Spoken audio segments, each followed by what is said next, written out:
Hey, it's Berta J. Back with me so we can finish reading food labels today. I took this one, which we used in the last one, because it has a lot of information that I want to share with you today. We're going to go over fats, we're going to go over sodium, we're going to go over carbohydrates and protein. Okay? And those are usually listed in bold. So let's get started.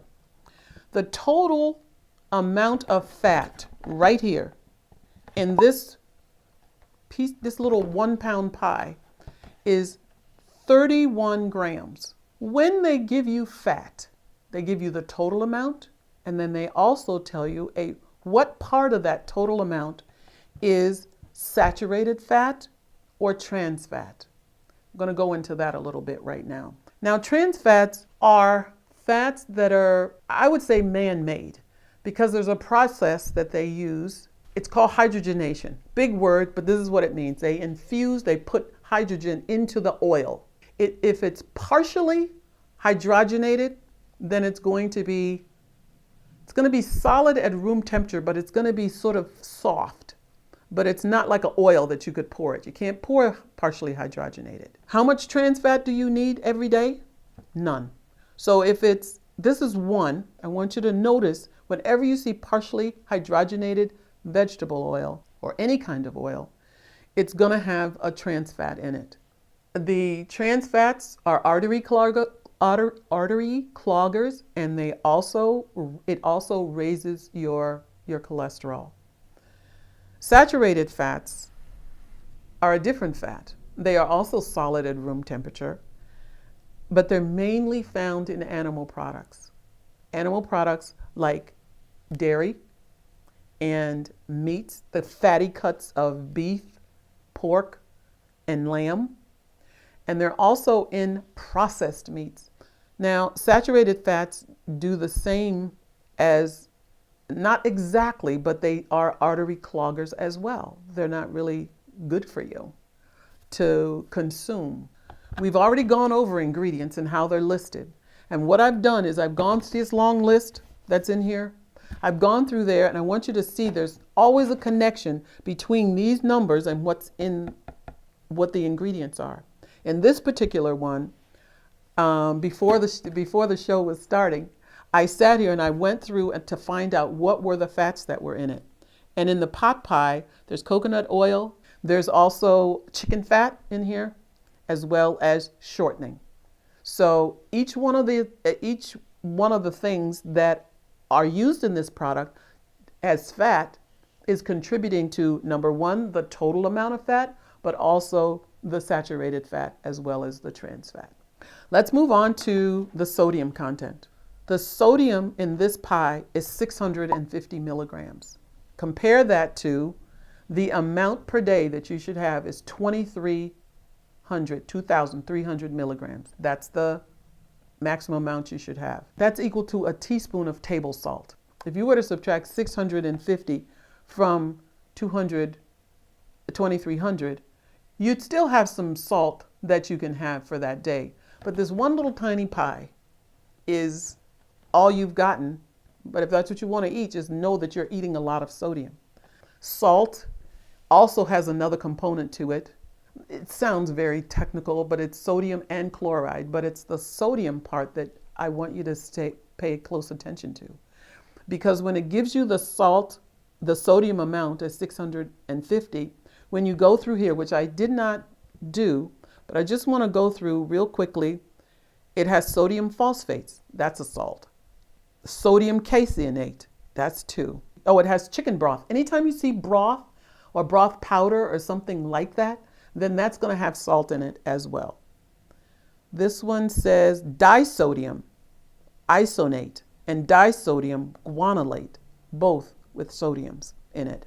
Sodium propionate and sodium metabisulfate. Okay, and then it has salt, and then another sodium bicarbonate, which is a leavener, and the propionate is a preservative. But it has a lot of sodiums in here.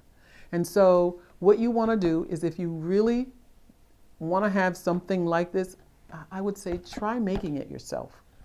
Or if you just want to have this once in a while, all right, I mean once every other year or something, that would be a good idea. Or not at all. Take this and throw it out the window.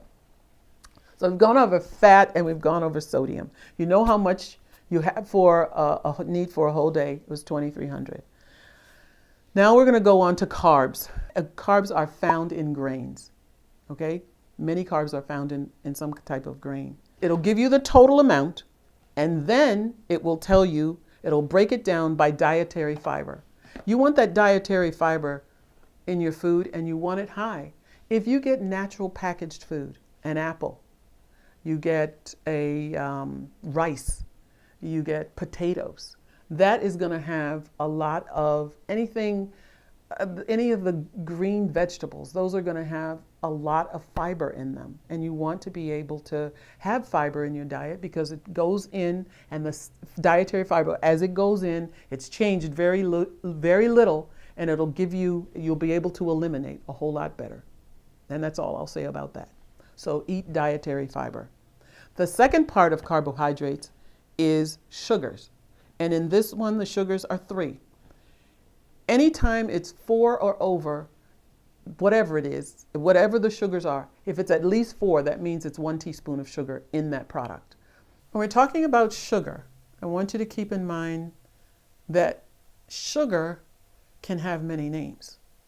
Most of the names you see on any ingredient list, if it doesn't say sugar, but you know it's sweet, it's usually a word that ends in O-S-E. It could be dextrose, maltose, sucralose, or it could end in T-O-L, like xylitol, and I think it's malitol. Those types of names are synonymous with sugar. It's going to give you a sweetener, okay? So keep that in mind when you're looking at your ingredient list. Now, the last thing I want to talk about is protein. You want to eat protein. I found out you really don't need that much. Protein is good because it's used to build your cells, to synthesize hormones, and to repair any damage of worn out tissues. So it's a good thing that we eat it. But I found out, you know what? We don't really need that much. The protein that we need, it's 20 to 30 grams. Now, the American people's diet is way, way, way over that. And you can find protein in green vegetables. You can find them in your whole grains. You will be surprised at how much protein you could have without ever having to eat meat. With all that, we are now, believe it or not, finished with this. We're all done with this. We've gone over the fats, the saturated and the trans fats. We've gone over sodium, keep that low. We've gone over the carbohydrates, and a part of that is the dietary fiber as well as the sugars. And we've also gone over protein. I also wanted to tell you that because you eat this, or because you have these, or you might eat these, because they have ingredients in them that are not as clean as this one, the sprouted grain, or these brown rice crisps, you can still live a healthier lifestyle if you can keep in mind a few things. One, if you can do like 80% of the healthy things, 20% of the things that are not so healthy during the course of a week. Like you wouldn't want to do 80-20 every day, but over the course of a week, there might be some days that you eat totally clean, very healthy. And then maybe you choose one day and you decide that you're going to have something that's maybe not so healthy, because nobody is perfect and nobody is going to get this thing completely right. And if you decide that you want to have one of these, then have one of these. My whole thing with doing this was so that you'll know what's in it. And sometimes it may deter you. You may choose something else that you really want to have in that 20% and not this.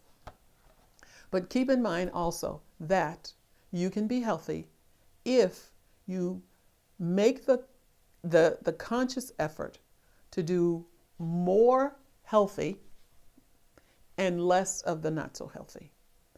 You'll live a stronger life, a better life, and you'll still find that you are satisfied over the period over your lifetime. And you won't get overweight, you won't feel run down. And the thing that I have noticed is the more good things that you eat, you only want something that's maybe like ice cream or cookies. Like yesterday, I had potato chips. It's kind of my weakness. But I had potato chips, I'm still here. So although these different things that I told you, different fats that I told you about will clog your arteries, it's not gonna clog them that day. And if you eat more fruits and vegetables, especially green leafy things, and like even green that's like broccoli and asparagus and all the other green vegetables, what I'm going to tell you is that those, because there's so much fiber in them, what will end up happening, and fiber just kind of goes through your body, remember I told you that? It will help clean out your arteries so they don't ever have to get all clogged up because you're not doing this as much as you're doing these. That concludes all the information that I have learned, and I've just given it to you kind of in a nutshell. Sometimes I've gone off on a little bit to give you a little bit more information, but basically that's the general information about looking at packaging, knowing what it says, turning it over, looking at your nutritional facts so that you'll know per serving what you're getting, looking at the ingredients that are in something to see if this is something you really want to put in your body. Because the whole thing about eating well and eating whole food plant-based is to put in your body those things that are closest to the way God made them. And if you do that, you're going to find out you'll feel better, and many of the things that you are experiencing maybe in your body will dissipate if you keep eating that way, drinking plenty of water. And so I just want to thank you for taking the time to listen to this, and I hope you've learned a lot. And I would like for you to leave a question if you haven't. Let me know, a comment to let me know if this information has been helpful to you.